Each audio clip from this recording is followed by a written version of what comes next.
There are two types of companies. हाँ, एक company 100% ROE है और 25% ग्रोथ है, राइट। दूसरा कंपनी है 25% आरओई है, 25% ग्रोथ है। दोनों का ईपीएस 10 साल के बाद 10 गुना होगा। यदि 10 रुपए है तो 100 रुपए होगा।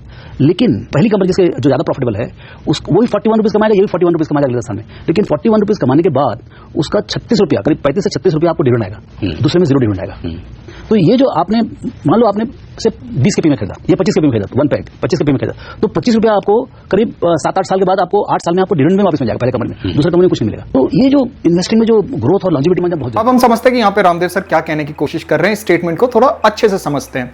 तो इसको समझने के लिए सबसे पहले हमें जानना होगा कि आरओई और ईपीएस क्या होता है। आरओई रिटर्न ऑन इक्विटी, मतलब ऐसा समझो कि हर 1 रुपए जो इसके शेयर होल्डर्स ने इस पे इन्वेस्ट किया है उस पर कंपनी कितने रुपए का प्रॉफिट्स जनरेट कर पा रही है। फॉर एग्जांपल, अगर आरओई 25% है तो हर 1 रुपए के इन्वेस्टमेंट पर वो कंपनी उस 1 रुपए का 25% प्रॉफिट जनरेट करती है, विच इज 25 पैसा। अब आते हैं ईपीएस पे, अर्निंग पर शेयर, मतलब कंपनी अपने हर एक शेयर पर कितना रुपए वो अर्न कर रही है। फॉर एग्जांपल, अगर किसी कंपनी की ईपीएस 10 है तो वो अपने हर एक शेयर पर 10 रुपीज की अर्निंग कर रही है। अब आते हैं सर के स्टेटमेंट पे, कंपनी ए की आरओई है 100%, मतलब 1 रुपए के इन्वेस्टमेंट पे 1 रुपए का प्रॉफिट, और कंपनी बी की आरओई है 25%, मतलब 1 रुपए के इन्वेस्टमेंट पे 25 पैसे का प्रॉफिट, और दोनों की जो ईयरली ग्रोथ हो रही है वो हो रही है 25% से, और दोनों की ईपीएस है 10 रुपीज। तो 25% ईयरली ग्रोथ के साथ दोनों की ईपीएस 10 ईयर्स के बाद 10 से होकर 100 हो जाएगी। और ये कैसे निकला, यहां पर फॉर्मूला है, वहां पे स्क्रीनशॉट आप ले सकते हो। अब कंपनी ए को 25% की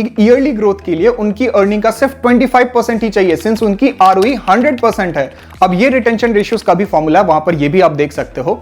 वहीं कंपनी बी को 25% ईयरली ग्रोथ के लिए अपनी अर्निंग्स का 100% देना होगा, सिंस उनकी आरओई 25% ही है। अब सपोज दोनों कंपनीज 41 रुपीज अर्न करती है on an average in 10 years, तो कंपनी ए को अपनी 25% ग्रोथ मेंटेन करने के लिए सिर्फ अपनी अर्निंग्स का 25% ही चाहिए होगा। बाकी का 75% वो अपने इन्वेस्टर्स को डिविडेंड पे कर सकते हैं, which will be around 31-32 rupees. But वहीं कंपनी बी को अपनी ग्रोथ मेंटेन करने के लिए अपने अर्निंग्स का 100% देना होगा, so you will get nothing. So the learning is, even if the P ratio of both companies is 20-25, तो दोनों कंपनीज की स्टॉक प्राइस इनिशियली हो जाएगी 200 रुपीज, और सेम ग्रोथ के साथ दोनों कंपनीज आपको स्टॉक प्राइस एप्रिसिएशन तो देगी, बट कंपनी ए आपकी इनिशियल इन्वेस्टमेंट पहले 6-7 साल में आपको रिकवर करके दे देगी as a dividend, so your investment will be risk free after that. But वहीं कंपनी बी आपको कोई डिविडेंड नहीं देगी, जो आपको फायदा होगा स्टॉक एप्रिसिएशन से मिलेगा, and it will be more riskier than the company A.